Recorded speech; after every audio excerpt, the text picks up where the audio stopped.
Good afternoon, everybody, and welcome to Medler Field at Lubrano Park. Welcome to the PIAA State Baseball Championships. This is an audio broadcast brought to you thanks to the folks at Neumann-Goretti and thanks to the folks at the PIAA for allowing us to be here. My name is Bob Long. Alongside me, Tim Long, your broadcast partner. The Neumann-Goretti Saints, one of the great baseball programs across the state of Pennsylvania. They are looking for their third state title in the program's history. They won back in 2016, and they won the very next year in 2017 as well. A terrific program coached by Nick Nardini, who was a standout on the 2012 Philadelphia Catholic League champion Neumann-Goretti Saints. A great staff with 30-year man Joe Messina on staff, as well as one of Joe's sons. This is a family-type program out of South Philadelphia, a proud program. They'll wear white here today, and they are looking to bring home another title. On the other side, Avonworth. Avonworth out of the Pittsburgh area is a terrific program. We had the opportunity to talk with the head coach, Jeff Bywalski, just his second year at Avonworth. He was the JV head coach at South Park, where he's an alumnus. His family all went to school there from 2017 to 2019. So when he took the job here at Avonworth, which has become a big rival of South Park, that sent shockwaves through that district community. And what they've done in 2 short years is put themselves in a position to win the 3A title. Let's bring in Tim Long now. Thanks for being with us. And anytime you have a chance to get to a state final and be in this position, whether as a player, coach, fan, or broadcaster, it is special. Definitely, and these kids worked hard all year looking for an opportunity to get to this level, and the adrenaline is pumping hard on both teams, and when they come out on the field and get started here, it's going to be who can control that adrenaline and do it in a productive way to put runs on the board and shut the other team down. They are introducing the starting lineup for Avonworth right now. They'll wear white pants with a black top, white outline, and red numerals with a script Avonworth across the front, a red hat, and a black brim. Brandon Sapolsky will be the shortstop here today. He'll play golf in college. Second year as the starting shortstop. Was the number 9 hitter last year, now is the leadoff. Jack Dolan, he'll play third base and bat second. Dolan, a sophomore, plays third base for this team. He was day one starter when he came on campus, leading hitter on the season at .415. Ben Barnes is the left fielder for Avonworth. He will bat third. Barnes is the second-year starter for him in left field, a quiet leader. Hunter Blackson will play center field. Mason Metz, the catcher. He is the rock behind the plate. He will bat fifth. Cooper Sharding will play second base. Carson Frank, the pitcher, he will hit for himself. Luke Zelenko is the designated hitter. And Patrick Bykowski, the first baseman, he will be designated hit 4. And Alex Rowe, the number 9 spot in the lineup, the right fielder, he will bat ninth. On the Neumann-Goretti side, Andrew Dankinich will lead off, one of the captains for this Saints team. He hit an inside-the-park home run against Trinity, a grand slam, which ended up being the difference in terms of that 10-run rule. And actually, when he came off the field and crossed home plate, they had hit that 10-run threshold. Evan McCoach, a senior captain, plays right field. Joe Messina told us maybe a little bit of a down year if you look just at his average, but he's just not seeing a lot of pitches. And if he can be patient and get on base in that 2-hole, he'll be very effective. 8 doubles, 3 home runs, so when he gets the bat on the ball, it's not good for the opposition. He committed to Rutgers his freshman year and now has a chance to win a state title his senior year. Christian Sharon, the team MVP and Millersburg commit, will bat third. Jimmy Gallo, tough as they come behind the dish. Richie Rosati played on the Carpenter Cup team out of Philadelphia, super athletic. The shortstop bats fifth. Will Goral, batting .329 on the year, a 2-year starter, playing at Rutgers Camden next year. He bats sixth. The 7 hitters, Christian Meitzler, got in the lineup very recently. In the last 10 games, he's a freak athlete. And Joe Messina called him the Lonnie Smith of this team. Billy Smith bats 8th. Anthony Capala, great defensive player, bats 9th. Now we'll pause for the national anthem.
We are ready for baseball, and we sure hope that we have an unabridged and unstopped game. There are big, dark rain clouds right down the left field foul line. We look all the way past Mount Nittany Medical Center, and you can see that there is rain hitting the ground. We'll see which direction these clouds are coming. I don't feel too good about it, but we shall see. Hopeful. Oh, my goodness. Prescient indeed. They just asked fans to take cover underneath the concourse. They are putting the tarp on the mound as well as around home plate. There are 3 members of the grounds crew that are hustling down the right field line where the tarp is situated. Avonworth's players are already into the dugout. A large Avonworth faithful retreat underneath the concourse here, walking upwards at Medlar Field at Lebrano Park. Neumann-Goretti, meanwhile, was hanging around just outside the dugout. They were ready to go. They wanted to get out and play. And half-heartedly walking down the stairs as they will retire to their locker room. So it puts us in an interesting position here as we were all ready to go. They had introduced the starting lineups. You heard the national anthem. 1:39 p.m. here in the East. And we have a rain delay here from Medlar Field at Lebrano Park.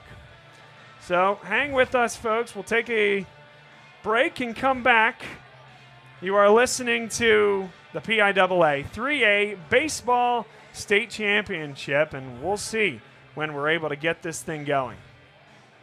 Dunphy Ford is Mayfair's neighborhood Ford store. Nobody knows your neighborhood like Dunphy Ford. Nearly 40 years. Right here on Frankfort Avenue. Generation after generation. Our neighbors continue to be our customers. We have access to the cars and trucks you want with financing you need. Dunphy Ford is Northeast Philly's first choice for America's #1 brand. 7700 Frankfort Avenue in Mayfair. Online at www.dunphyford.com. Come experience the Dunphy difference. You'll be glad you did. My name is Patrick Donahue, a franchise consultant with FranChoice, the premier network of franchise consultants in America. FranChoice is a company that helps people find a franchise business that's the perfect fit for them. We work with the people who want to own a business but don't really know how to find one that's both a top-notch opportunity and a great match.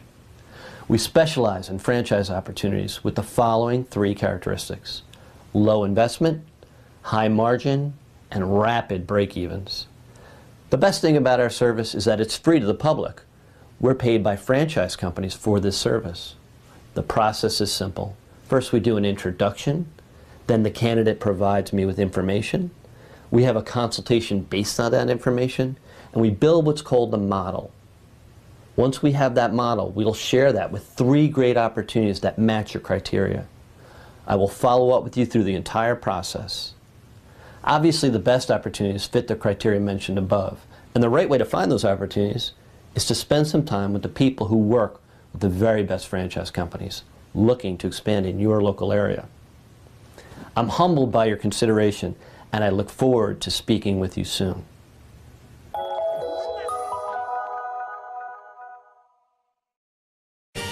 They said it couldn't be done, but somehow CCM was able to close this home in just 21 days. Carl, how'd you pull this off? Oh, hard work, dedication, grinding. Were you ever worried? Well, you know, Chloe, they pinned us in deep in the second bedroom, inspection issues, but we regrouped. Knew there was still a lot in play. Well, I'm sure the Franklins were pleasantly surprised. We got a good organization here. A lot to look forward to. Good luck with the next close. And there you have it. Cross Country Mortgage is dedicated to getting it done.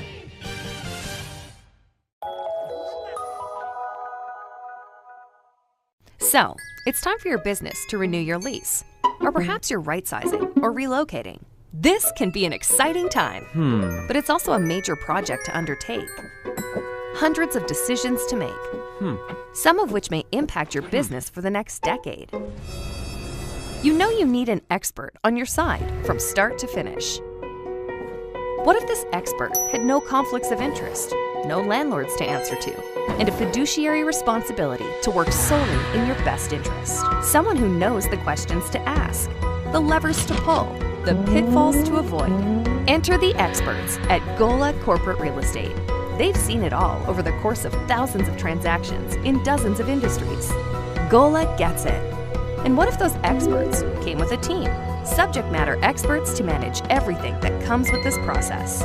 Space planning and design, relocation planning and budgeting, helping you manage your vendors, construction oversight, all with zero out-of-pocket cost to you.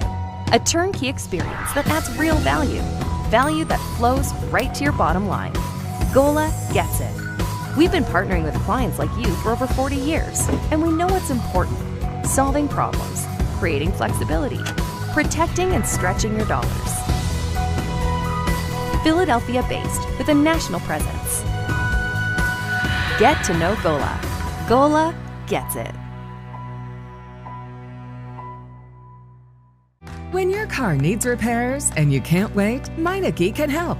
With life's crazy schedule between work and family, you'll love Meineke's same-day service. Call today and Meineke will get your car in today. For new brakes, exhaust repairs, or your check engine light comes on, trust Meineke to do the job right. And families have been coming to Meineke for years because Meineke works on any make or model vehicle. Same-day service, value, and trust. Meineke, doing car care right. Be a part of the biggest live events. The must-see matches. He scored! The game day celebrations. Experience live sports and entertainment the way they're meant to be seen. With Joe Hand Promotions, the global leader of live entertainment for bars, restaurants, and cinemas. Create unforgettable moments that fans won't want to miss. Keep the food and drinks flowing with watch parties that will bring customers in the door and expand dwell time. And watch as these visitors turn into loyal customers with exclusive content relationships with the nation's largest sports and entertainment providers. In over 10,000 bars, restaurants, and cinemas across America, and customizable packages for every type of venue. Make your business the place for the next must-see event. Because if fans can't make it to the stadium or arena, your venue is the next best place.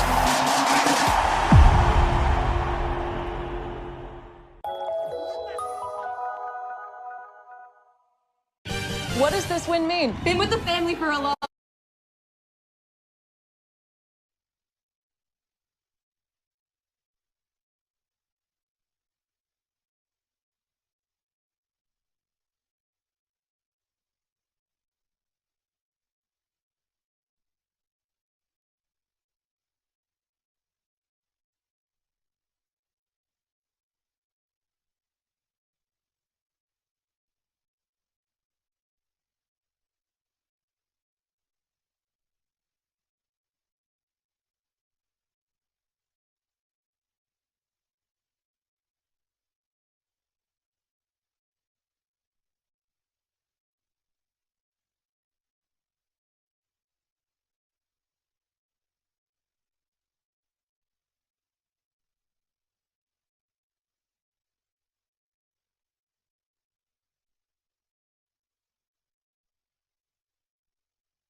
some of these over by you, kinda? Do what? You mind if I keep some of these over here? Sure.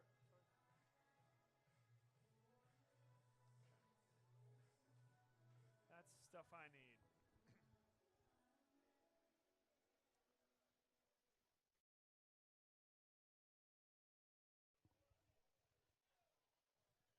All right, I'm going to do our little clap test here, and then I'm going to put the mic back down.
Good afternoon, everybody, and let's try this one again. This is the 3A Baseball State Championship here for the PIAA, live from Medlar Field at Lubrano Park. A 2-hour and 36-minute rain delay has come to a conclusion. The tarp went on the field at 1:39 p.m., what was expected to be a 1:30 start. first pitch was never delivered as clouds came above from the left-hand side as we see it past the foul pole, and we were enveloped in rain here in Happy Valley for the better part of 2 hours. Now Neumann-Goretti takes the field on a sun-soaked Friday afternoon, led by their stud pitcher, Jace Park, Philadelphia Catholic League Pitcher of the Year, an Old Dominion University commit who will command the strike zone and do so with fastballs in the low 90s. He had quite the duel in the quarterfinal matchup against Camp Hill. Camp Hill's pitcher was Dom Tozy, a Coastal Carolina commit. Tozy hit a first inning home run over Jace Park out of the yard, and then Jace Park was able to settle in, throw up zeros the rest of the way, and move on the Saints to the state semifinal where they 10-runned Trinity in a fellow District 3 type matchup. Beat Camp Hill out of District 3 and then Trinity to get here to face District 7's Avonworth High School.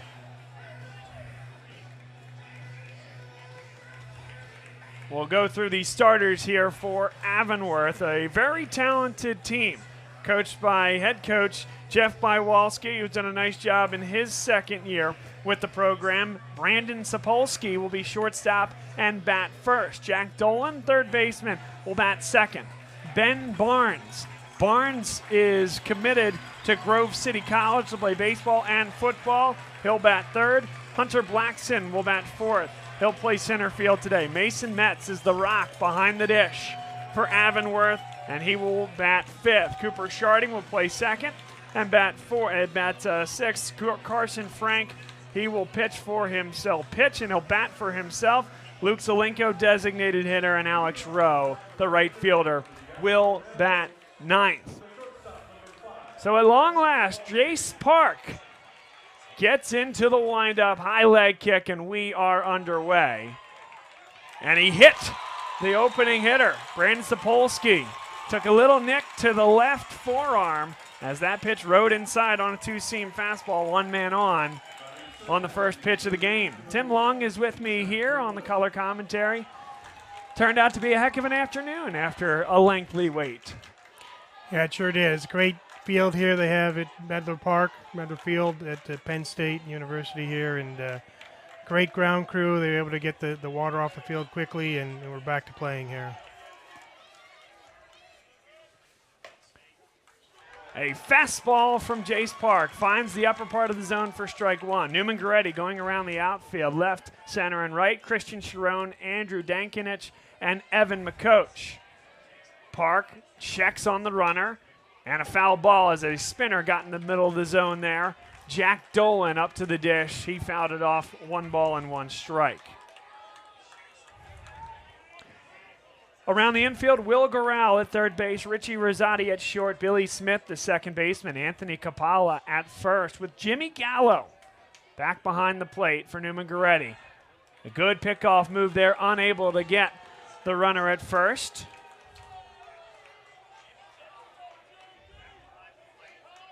Sapolsky takes a lead. Infield at regular depth with the first baseman Capalla holding. Here's the pitch that is swung on and fouled. No balls and 2 strikes to Jack Dolan. Outfield is straight away.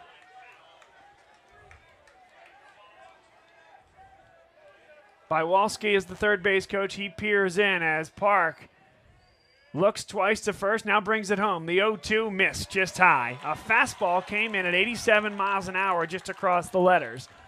A ball and 2 strikes to Dolan. The right fielder, Evan McCoach, giving some respect as he is a little deeper than left and center field. The 1-2 pitch again missed high. Took a little bit off that one, an off-speed pitch at 78 miles per hour. Across the outfield here at Medler Field at Lubrano Park, 320 to right, 325 down the left field line, 399 to dead center. Here's the 2-2. He missed there as well. Went back to the fastball at 86 miles per hour, but that one sailed and tailed a little bit to the outside of the zone. It'll be an early payoff pitch. Nobody out in the inning. Runner on first. Dolan awaits the delivery from Jace Park. Fouled back to the screen, will do it again. Good pitch there, hard fastball. Batter was right on it though. Followed it straight back.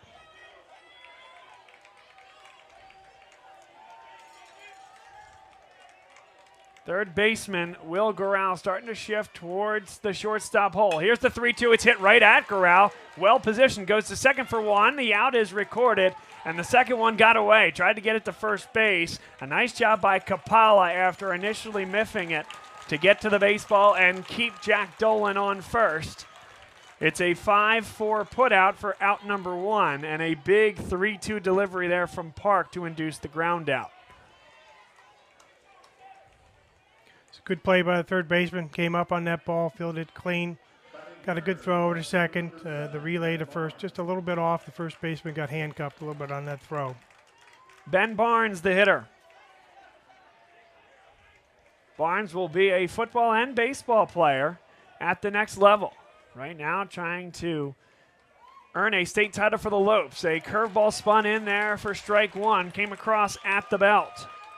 Jace Park able to mix up his pitches. He'll push it into the high 80s, at times low 90s. That was a 71-mile-an-hour curveball.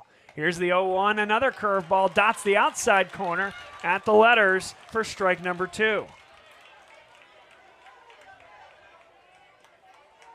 Infield at regular depth with the exception of Kapala, who holds the runner. Here's the 0-2 pitch, not wasting any time, swung on and missed. Goes right back to that curveball at 73 miles an hour. 2 outs in the inning and 1 man on. 3 nice pitches there, all curveballs, all strikes in the strike zone, and batter was fooled on all 3. Hunter Blackson now to the dish. The 4-hitter bats from the right-hand side of the box. Another 2-sport athlete will play baseball and football at Allegheny College. He nicks the first one into the glove. A foul tip strike number one off an off-speed pitch at 71 miles an hour from Jace Park. Park sets at the belt. Tries to throw the runner out at first to pick off play. And I do think that the 2-hitter Jack Dolan, who stands at first base, was leaning just a little bit.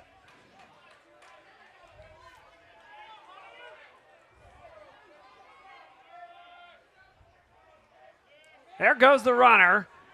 It's a good throw to second, and it just took the second baseman, Billy Smith, who was a tad late, off the bag towards the shortstop side. I think if he's there a little bit earlier, he can turn and tag. Yeah, he kind of ran up past the bag to get that ball and then couldn't reach back to get the runner. If he let it travel, he might have been able to get a tag down. It was a called strike. It was a fastball down the middle. The 0-2 was a spinner that ended up in the left-handed batter's box. 1 ball and 2 strikes.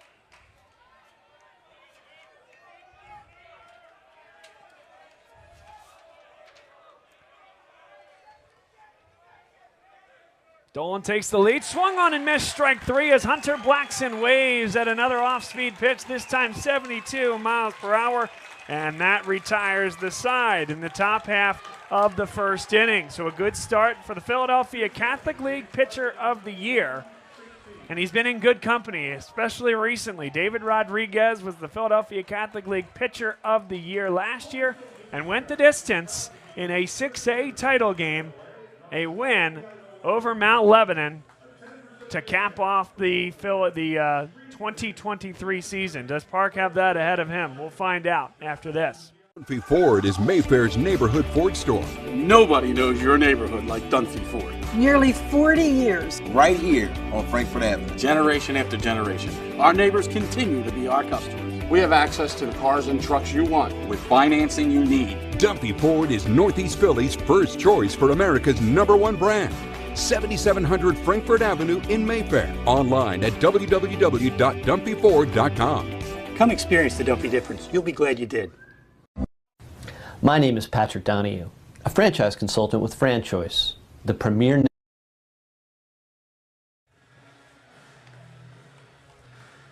Home half of the first. The Saints of Neumann-Goretti dressed in all white here today with pinstripes. A really good look. Take on Avonworth with the white pants, the black tops, the white trim. Avonworth in script across the chest with the red hats and the black bills for the Lopes. The pitcher here today, Carson Frank, a sophomore with an ERA of 1.75, just a 1-0 record on the year for him, but a terrific, terrific pitcher. He can do a lot of things for you. Frank on the year. 12 innings pitched, so he is the 4th most used pitcher for this Lopes team this year, but when he has been in, he has been very, very impressive. K numbers are very impressive. He's got about a strikeout per inning, not a ton of walks. And they're going to count on the sophomore's stuff to try to go win a state championship here today.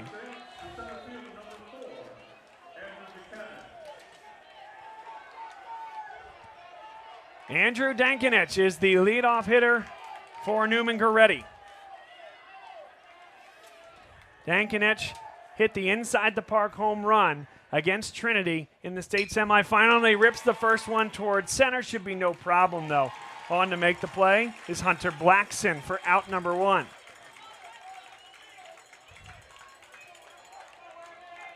Next up is Evan McCoach.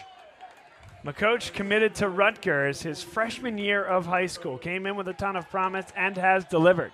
Now in his senior season, 3 home runs, 8 doubles, and 18 ribbies. He hasn't seen a ton of pitches because he's the guy that other teams do not want to see beat them.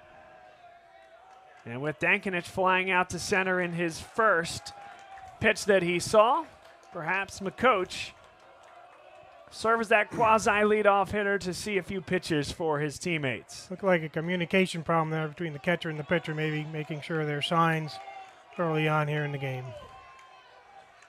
And unlike turning back the clock 10 years, teams can use pitch comp. Some teams do not. LaSalle does not. We saw that yesterday. A curveball is in there for a called strike 1 at 66 miles an hour. McCoach stands in the left-hand side of the batter's box as Frank sets by the shoulders and brings it home. A fastball missed outside and went to the back screen. The umpire will get a fresh ball. Yes, this field was very wet, and certainly anything that finds its way into the dirt, as well as this grounds crew has done, may take a little scuff and get a little wet. So they'll have the balls in and out of play and keeping them dry as well as they can. The 1-1 pitch, a curveball swung on and missed. Nearly Ephus style as he gets that to 66 miles an hour, and it flutters in the air like a butterfly. Yeah, he definitely pulled the string on that one, and the batter was way out ahead of that. Infield at regular depth, outfield straight away. Here's the 1-2 pitch, and he missed high. So we've seen 4 pitches from Carson Frank. He's missed twice on the fastball. Not particularly close, but both curveballs have been dynamite. What does he go back to with 1 out here in the inning? And he fouled it back to the screen. McCoach did on a backdoor slider that would have ended up at his back foot had he not nicked it with the bat.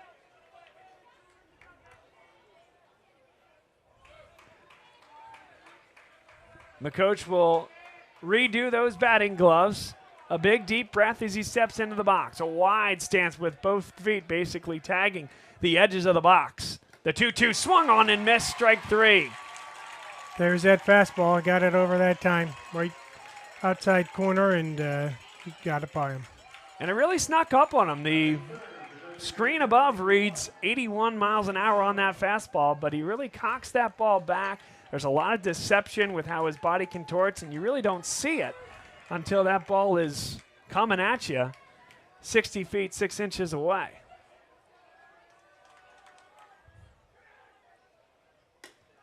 Christian Sharon, the next batter. He takes a fastball high for ball 1. Nobody on base with 2 outs in the inning. A fly out to center and then a strikeout swinging. Sharon takes a curveball well outside. 2 balls on Christian Sharon. Sharon, the team MVP, and he'll play at Millersville next year. Very fast. If he gets on base, he can steal. He pops it up to second base. Won't get on there, though. And an easy inning as Cooper Sharding puts that one away, and it's 1-2-3 for Frank. through 1 inning complete. Both pitchers on their game. No runners past second base, and we're tied at 0. Stay with us, and we'll be back for more PIAA action here on Bob Long Sports. Franchise consultants in America. Franchise is a company that helps find a franchise business that's the perfect fit for them. We work with the people who want to own a business but don't really know how to find one that's both a top-notch opportunity and a great match. We specialize in franchise opportunities with the following 3 characteristics: low investment, high margin, and rapid break-evens. The best thing about our service is that it's free to the public. We're paid by franchise companies for this service. The process is simple. First, we do an introduction. Then the candidate provides me with information. We have a consultation based on that information, and we build what's called the model. Once we have that model, we'll share that with 3 great opportunities that match your criteria. I will follow up with you through the entire process. Obviously, the best opportunities fit the criteria mentioned above, and the right way to find those opportunities is to spend some time with the people who work with the very best franchise companies looking to expand in your local area. I'm humbled by your consideration, and I look forward to speaking with you soon.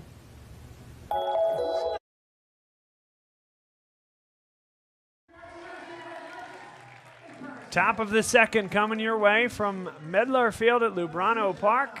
Neumann-Goretti and Avonworth in the 3A Baseball State Championship game. Jace Park back out for his second inning of work. Just the 1 walk, and it came in the form of a hit by pitch. Ended up stranding that runner at second base.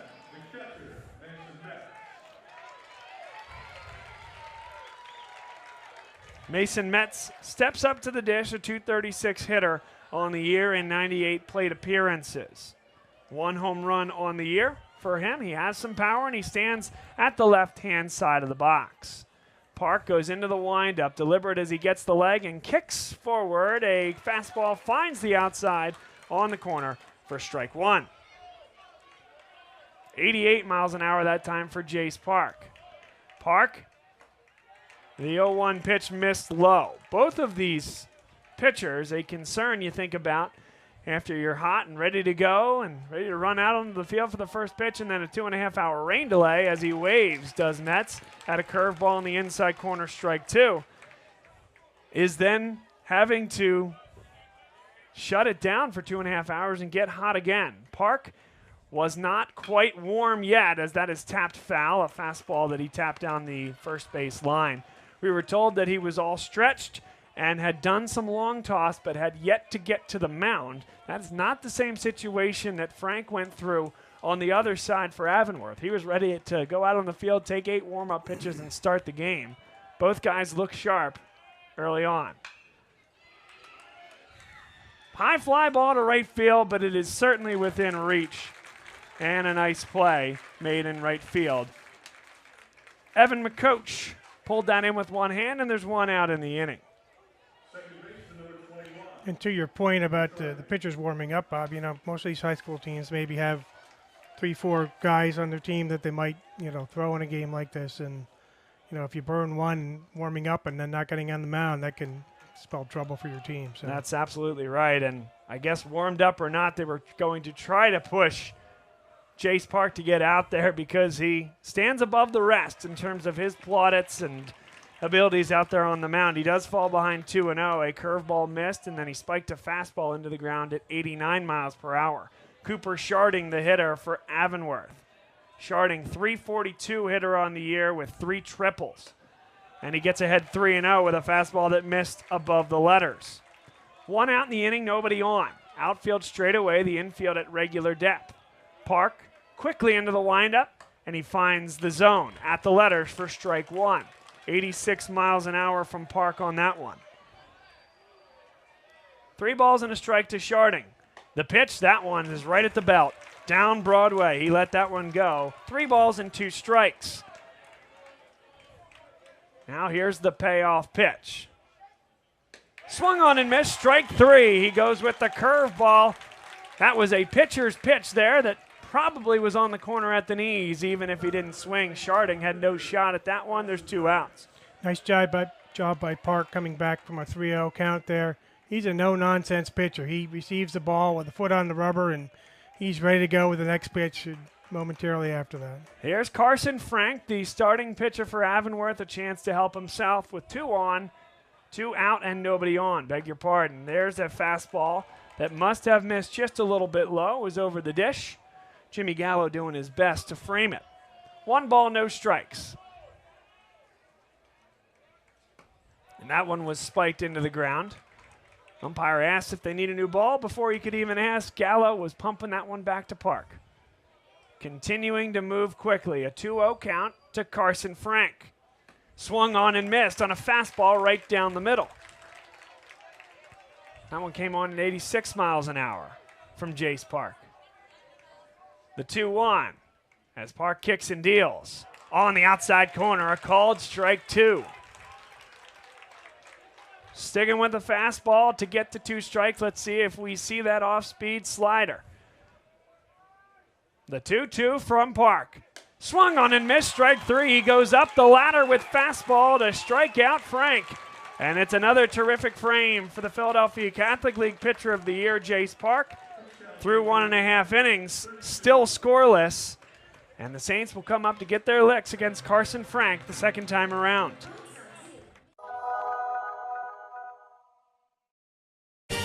They said it couldn't be done, but somehow CCM was able to close this home in just 21 days. Carl, how'd you pull this off? Oh, hard work, dedication, grinding. Were you ever worried? Well, you know, Chloe, they pinned us in deep in the second bedroom, inspection issues, but we regrouped. Knew there was still a lot in play. Well, I'm sure the Franklins were pleasantly surprised. We got a good organization here. A lot to look forward to. Good luck with the next close. And there you have it. Cross Country Mortgage is dedicated to getting it done.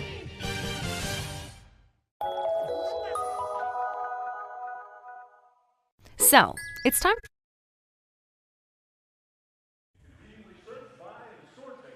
Carson Frank is back out for his second inning of work in the bottom half of the second inning. Avonworth High School, a terrific year for this team, and we talked with the head coach, Jeff Bywalski, and they're 19-8 on the year. Bywalski in his second year, we talked about this hours ago as we were about to start the first game. Bywalski comes by way of South Park High School.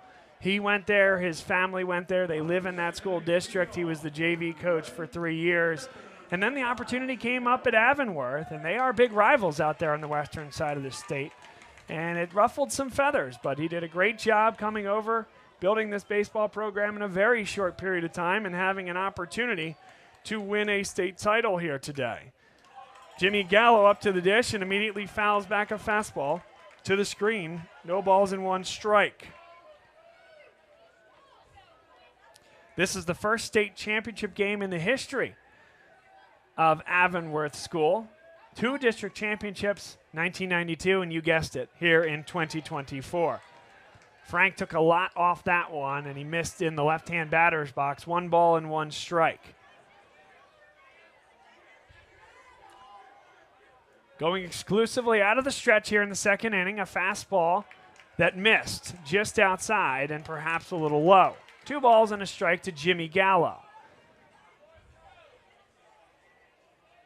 Gallo has caught every inning of the last 2 seasons. Didn't come out with any dings or anything else. A fastball circles the zone, perhaps came just across the letters. It was a spinner at 65 miles per hour for strike 2.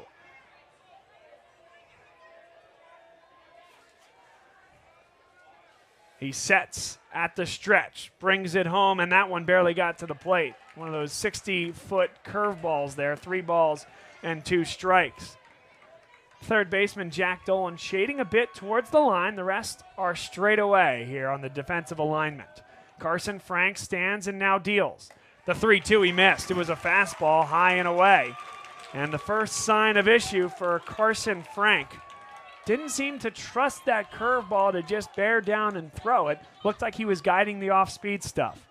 Yeah, it looked like he slowed his arm a little bit to maybe throw that one. That's not the way you want to do that. You got to follow through and let your hand and fingers do the work. Mario Velez, the courtesy runner for the catcher Gallo. As we talked about on our broadcast yesterday, this is not an official substitution in the book. He can do this as many times as he'd like.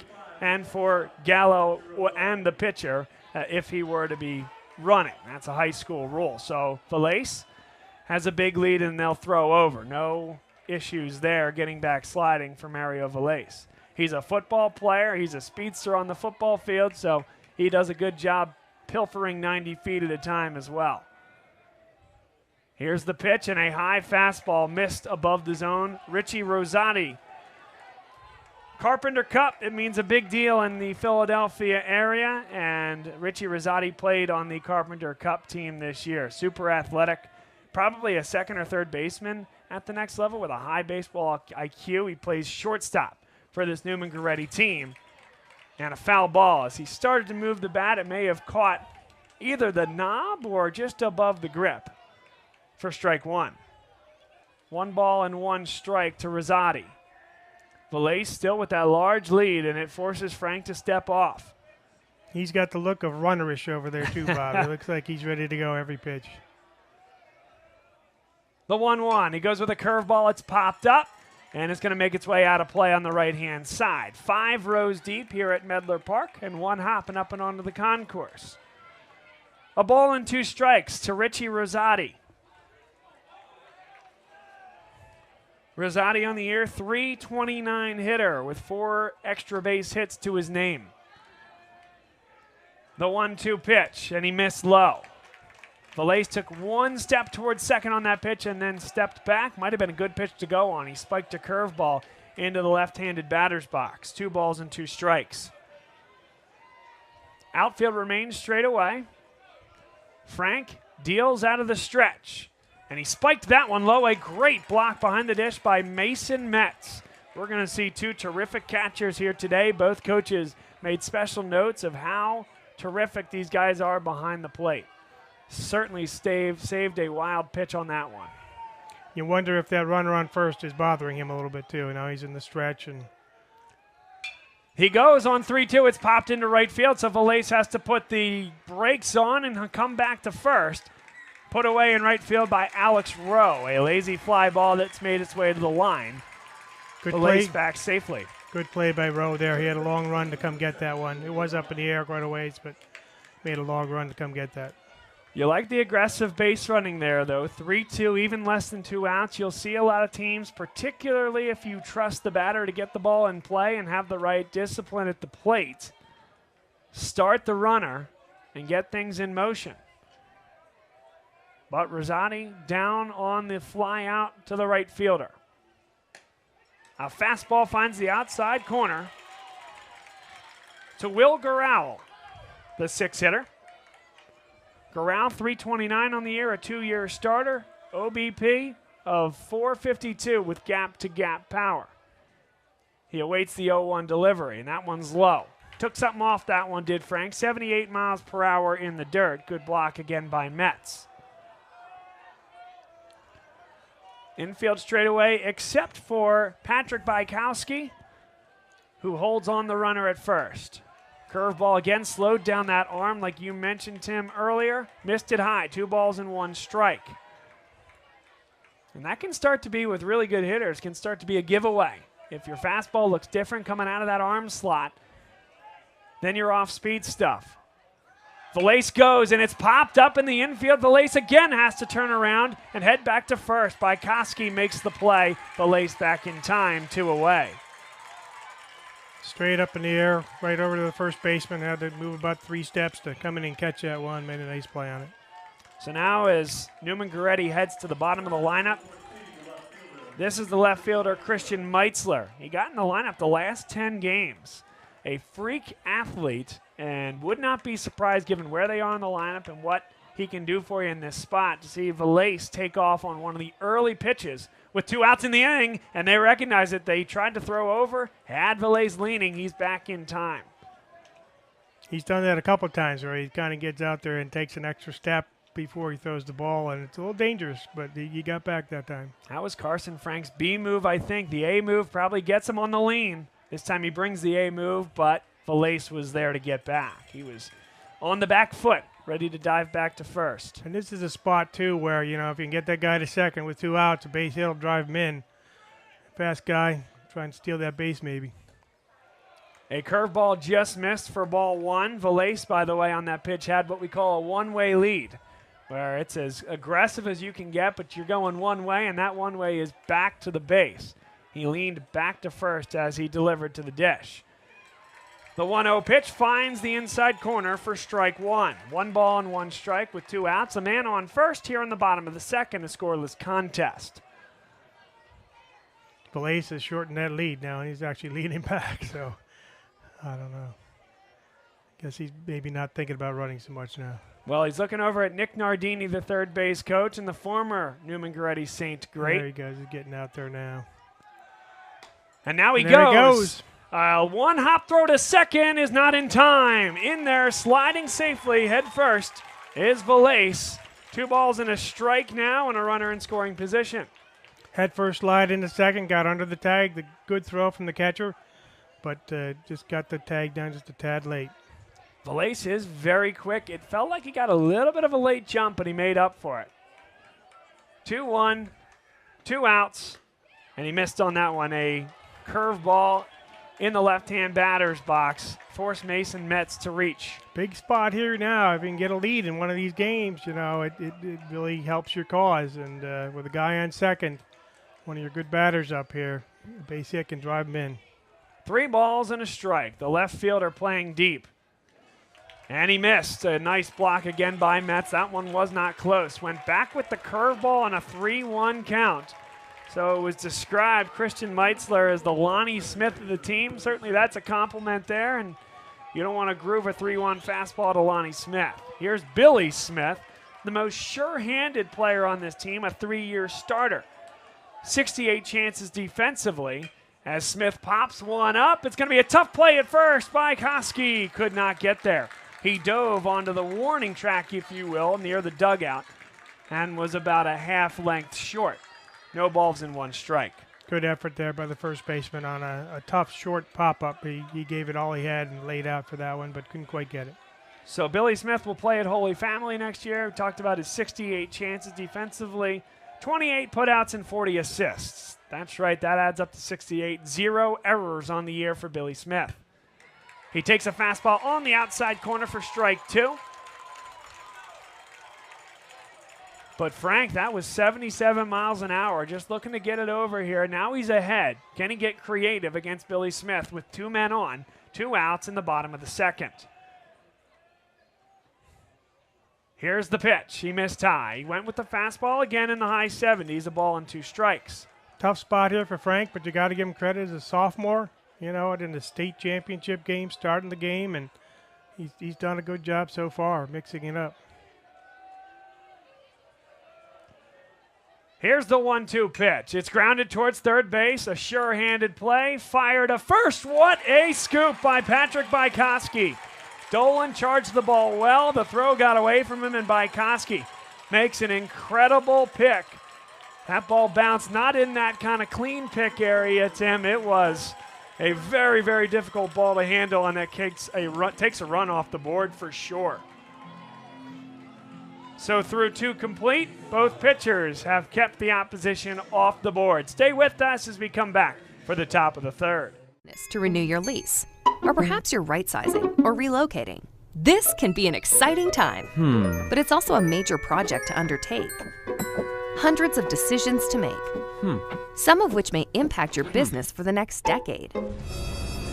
You know you need an expert on your side from start to finish. What if this expert had no conflicts of interest, no landlords to answer to, and a fiduciary responsibility to work solely in your best interest? Someone who knows the questions to ask, the levers to pull, the pitfalls to avoid. Enter the experts at Gola Corporate Real Estate. They've seen it all over the course of thousands of transactions in dozens of industries. Gola gets it. And what if those experts came with a team? Subject matter experts to manage everything that comes with this process. Space planning and design, relocation planning and budgeting, helping you manage your vendors.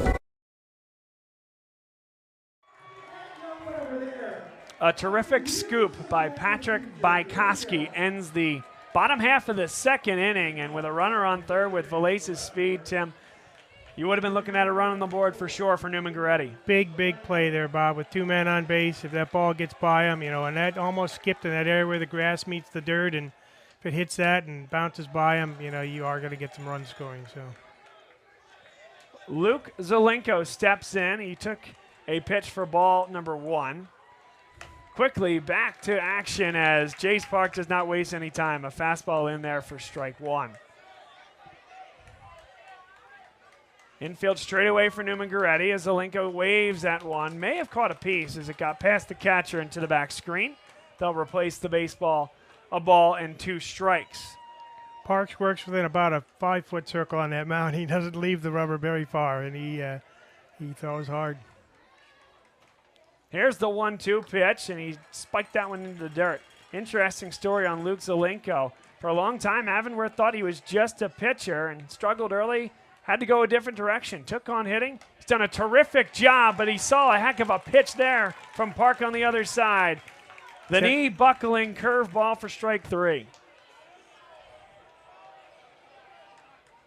And it's tough with Parks. He's bringing it up there high 80s, and then he throws a 73-mile-an-hour curveball. And you got to sit on one pitch or another, and if you don't guess right, it's going to be tough. Here's the right fielder, Alex Rowe, at the plate. And Park just missed. Gallo did his best to try to frame that one, but it came in just below the knees for ball 1. 87-mile-an-hour fastball on that one. And he gassed that one up as well at 86. It found the corner this time. 1 ball, 1 strike. Park back into the windup, brings it home. It's popped up towards center field. Dankinich has a read on it and makes the play in the Happy Valley sun. Trying to shade his eyes. He's got the sunglasses on. No problems there for out number 2. And how about this day here in Penn State, Bob? It started, with this game starting, and the clouds rolled in right away, and it rained really hard for 2 hours, and now it's like clear blue skies. It's beautiful. Can't beat it. Brandon Sapolsky, also a nice day for golf if you can swing it. He'll play golf in college at the next level. A 2-year starter, was the number 9 hitter last year for this team, and now is the leadoff hitter for his 2nd time around here today as well. Park missed on that one. 1 ball and no strikes. Went with the off speed at 74 miles an hour. A nice 13 to 14 mile per hour difference between fastball and curveball. That's going to be a challenge. Another one dots the inside corner. It started at the inside shoulder of Sapolsky and ended up a strike for strike 1.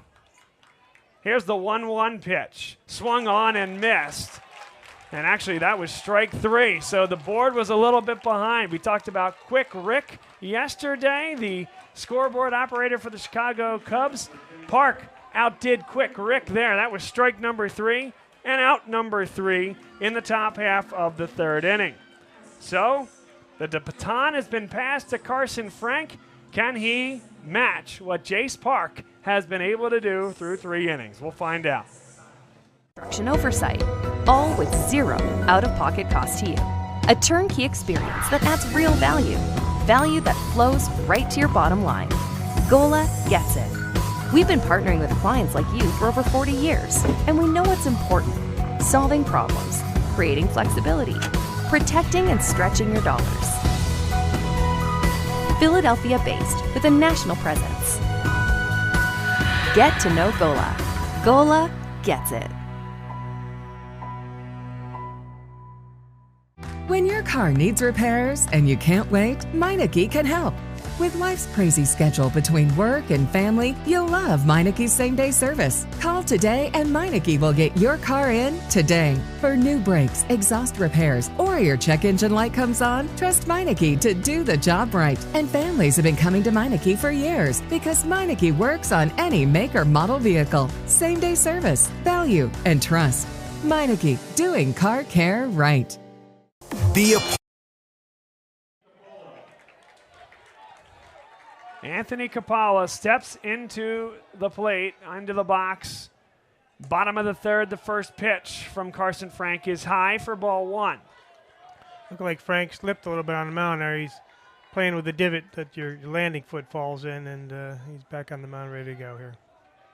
Here is the 1-0 pitch, is hit to left center field. on to get it.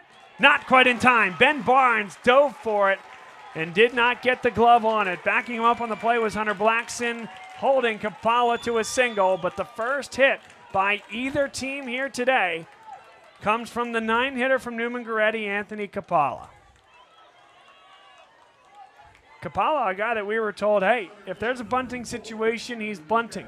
The average wasn't quite where he wanted to. He's a terrific defensive player. Could not be kept out of the lineup. Well, he's the only guy now on either side with a hit here today, and perhaps Neumann-Goretti in business, turning over the lineup to Andrew Dankinich.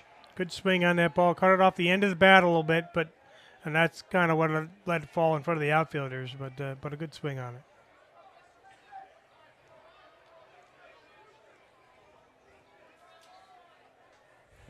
Dankinich digs in. Swung on and missed at a curveball that ended up in the dirt. Looked really good off the hands of Carson Frank, one of the better pitches that he's thrown here today. That was a great pitch. Just it looked like it was coming right down the middle and fell right off the plate and down, and no way to get to it. They do check back on the runner, Kapala at first, backsliding safely. Dankinich will study pre-med at Westchester University. He's the top student athlete at Neumann-Goretti per the coaching staff. And he grounds to short. Double play ball over to second in time for one. Over to first. And he kind of short-armed it. It's not in time. Oh, it is in time. It's called out by the umpire. Yes. It wasn't that close. The double play is called. Cooper Sharding did not get much on that throw. Nick Nardini's coming all the way over from third base, and I don't blame him. Andrew Dankinich ran through the bag and looked from up here to be at least a half step through the bag by the time Bajkowski squeezed it at first. Coach is talking with the umpire at first base, or the first base umpire.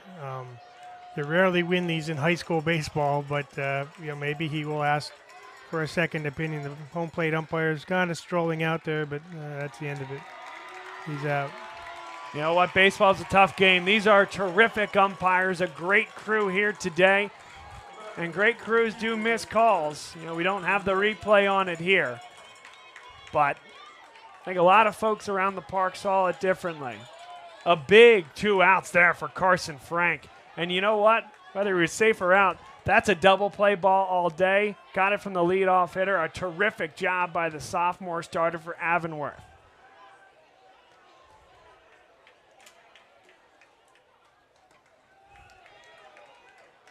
Ball one as a fastball goes high and away. Evan McCoach up to the dish. The future Scarlet Knight. He'll play in this ballpark as a member of the Scarlet Knights in the Big Ten from Rutgers. He takes a curveball in there for strike number one. Staying away from him. Outside pitches. That was a curveball that kind of broke over the outside corner.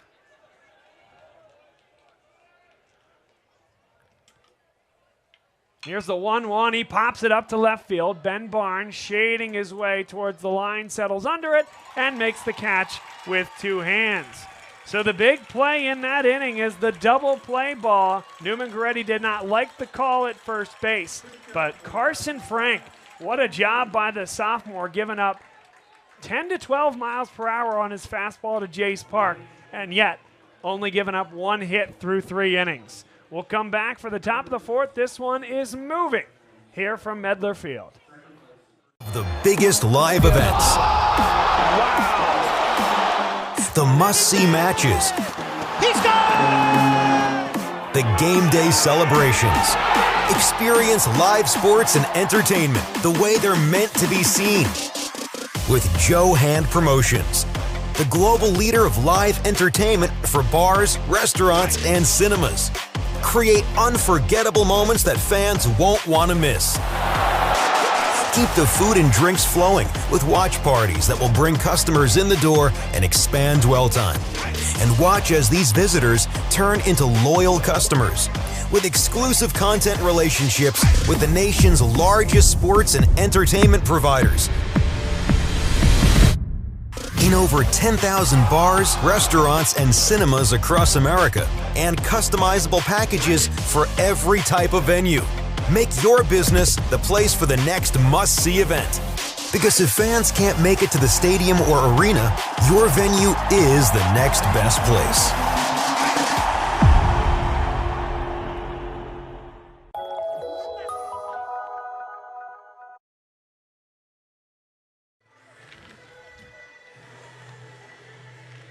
Top of the fourth.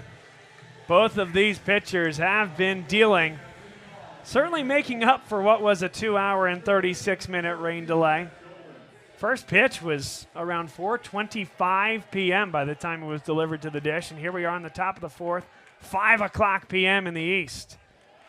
Curveball from Jace Park, missed low for ball one. Park's moving so quickly they even had to run the field crew off. You know, in high school ball they don't rake the fields too often in the fourth inning, but here they do, and he was ready to go before they were off the field. Neumann-Goretti, two-time state champions. Remember, the Philadelphia Catholic League did not enter the PIAA until 2008, so that's 2 wins since then. It was in back-to-back years. Grounder up the middle. Second baseman couldn't quite come up with it. Would have been a tough play for Billy Smith, even if he did get that glove cleanly on it. That was the individual, Tim, that we talked about in the earlier inning. Had not made an error. I think it stays that way. That's a single up the middle. Yeah, that was a tough one to get to. He made a good effort to try to get there. It did hot the infield. He had a shot to maybe get there, but just out of his reach. And what that scoring decision also means, Tim, is gone goes the no-no for Jace Park. Fouled away down the right field line. Will it fall fair? No, it does trickle just foul. It wafted over the head of Kapala down the right field line and landed foul. And there goes our double no-no too, Bob. We That's talked about that with the announcers jinx, and we didn't want to do that to these guys, but each team has one hit now. That's right. No such thing. Especially when you're doing radio. You got to tell the folks what's going on. Here's the 0-1 pitch from Park. He missed. They're going to back pick there and nearly got the runner. Kapala, a nice swipe tag. The throw behind the runner from Jimmy Gallo. Good play on that with the catcher coming up throwing, and honestly, the runner needs to get down on that. He almost got tagged out. Down into the outside, the outfield side of the base. Here's the 1-1 pitch. A curveball just missed. It was a really good pitch from Park.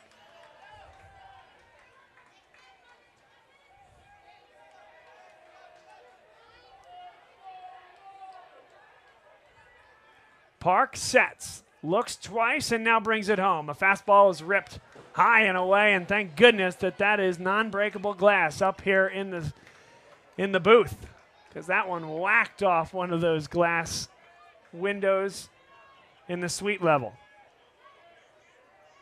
2 balls, 2 strikes. Nobody out, and they'll check on the runner at first. Backsliding safely.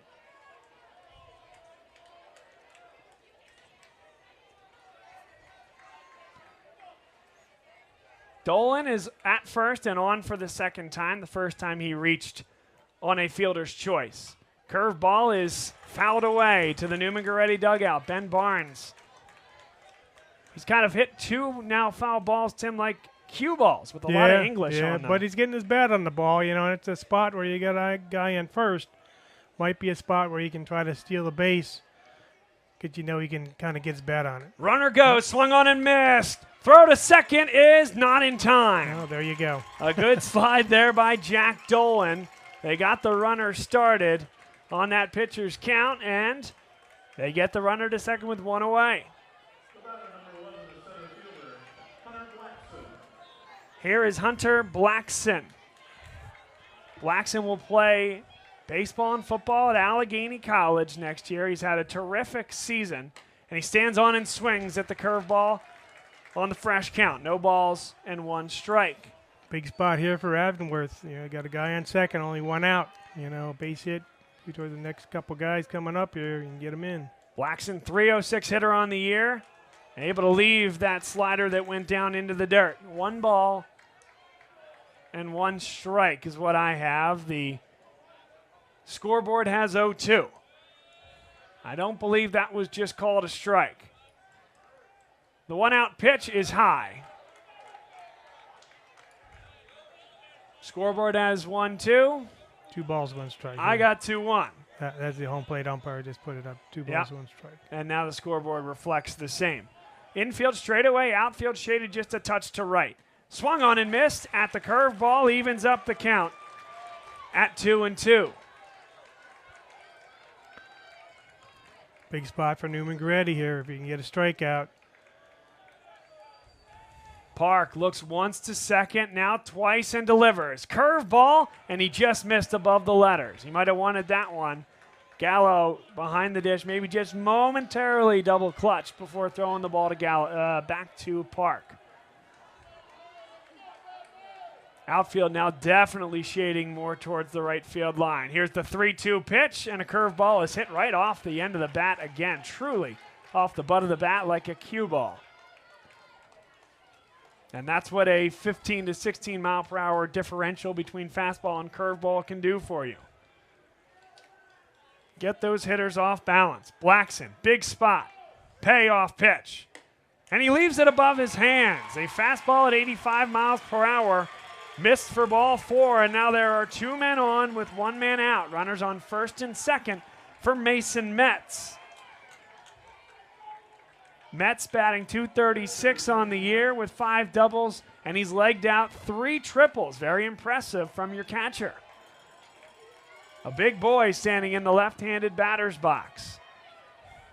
Here's the pitch. Grounded to second base. Nice play there. Billy Smith makes the out at first. It was the only out he had. He moved to his right, sliding to get a glove on it, and popped up all in one motion to get it to Kapala for out number 2. Great play. Took the 1 play in front of him at first base. The runners move up to second and third. But they have a chance to get out of the inning here if they can get an out. Coach walking out to the mound now, calling time here. Trying to decide, I guess, what they're going to do with this next batter. And that is Nick Nardini, the manager for Neumann-Goretti. We talked about it at the top of the broadcast. One of the Saints' all-time greats won the 2012 Philadelphia Catholic League Championship. Now coaching his alma mater, has a great staff of experienced coaches and former teammates out there. Billy Smith, one of the infielders in that huddle right now with Nardini, Park, and the rest of them. That's Billy Smith's 69th attempt this year with 29 putouts and 40 assists. Still 0 errors for the second baseman, Billy Smith, and you can see why on that last play. Terrific in the infield. Cooper Sharding up to the plate. Sharding with 2 hits in the semifinal, a sophomore in a huge spot. A curveball misses inside from Jace Park for ball 1. Runners on second and third. 2 outs in the inning, so the infield remains at regular depth. Center fielder pinching in just a little bit. That's Andrew Dankinich. And a pitch comes in. 2 balls and no strikes. It missed from the hands of Jace Park.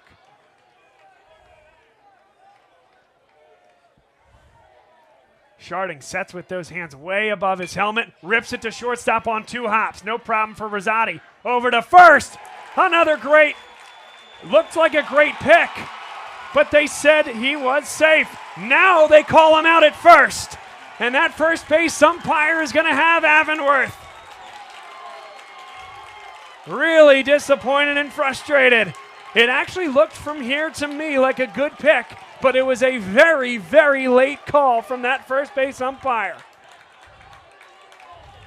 And I don't blame Jeff Bywalski one bit for going out to have that discussion, and Tim, he is animated.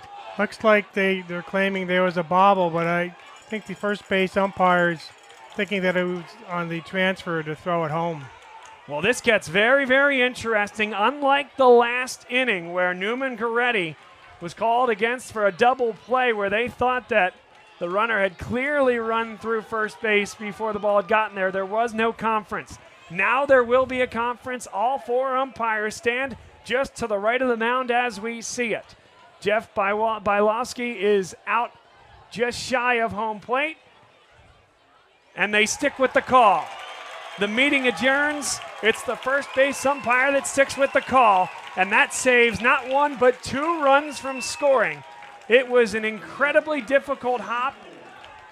A short hop for Anthony Capalla on the throw from Richie Rosati.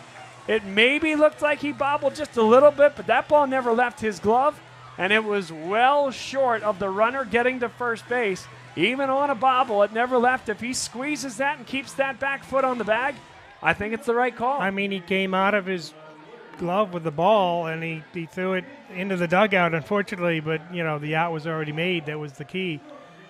So maybe he was just bobbling it as he tried to get a grip on the ball. It seems to be probably what happened, and that's why his throw went errant to home plate at that point in time. That's right. We'll reset one more time. We're going to keep it here in between innings. There were runners on second and third. A ground ball was ripped by Sharding on a 2-0 count. Rosati kind of didn't really break down for it, stayed back and took it off his right side. A little tougher to step into that throw when you do that, falling back. And then that throw was well short. Anthony Capalla had to make a very difficult pick, did that, in my mind, kept his foot on the bag, even if there was an initial bobble, and still would have been in time to get Sharding. Meanwhile, the runner from second was running around to go home. Because there was no call made in a timely manner by that home plate umpire, what's Capalla to do but try to throw the runner out at home if he doesn't hear a call? And so that grip issue that Capalla had on the transfer led to that high throw that you mentioned there, Tim. And only after that ball was released towards home plate was the out called by the first base umpire. And the umpires that do these state championship games are some of the best in the state, and you know, they get these calls right 99.5% of the time. So yep. And I think the reason for the delay, as Christian Sharon comes to the dish and takes an off-speed pitch high, is because perhaps that bobble was seen, so he wasn't making a safe call. And by the time that the first baseman Capalla did gather it, the runner still wasn't at first, so he did the right thing to wait, makes the out call. And of course, Avonworth has a case. They don't like it, but I think that's why he waited, and then made the call. Right. 2-0 is the count. And a fastball is at the letters for strike one. And here we are in the fourth inning. Tough state championship game. One hit each team. Each team's had a couple guys on base and can't get them home, but boy, they're fighting pretty hard here. 2-1 is hammered to left field. On to get it is Ben Barnes. Squeezes it with two hands. That was a lined shot into the heart of left field. Well hit. He was right on that ball, just right to the outfielder. Probably took 5 steps up to come and catch that one. Jimmy Gallo now the hitter. We were told he doesn't see many good pitchers. He's a great fastball hitter, but sometimes can be susceptible to the curve. And so what do we see on pitch number one? A curveball that dots the outside corner. 63 miles per hour on that curveball. There's an old pitcher, Vicente Padilla, that some Philadelphia area fans may remember. As that one is ripped towards right field. Will it stay fair? Yes, it will. It is down. Gallo makes a big turn. Alex Rowe got to it and hoists it quickly to second, holding Gallo to a one-out single. Rowe made a really nice play on that ball, keeping it from going into the corner where it would have been at least a double, maybe a triple.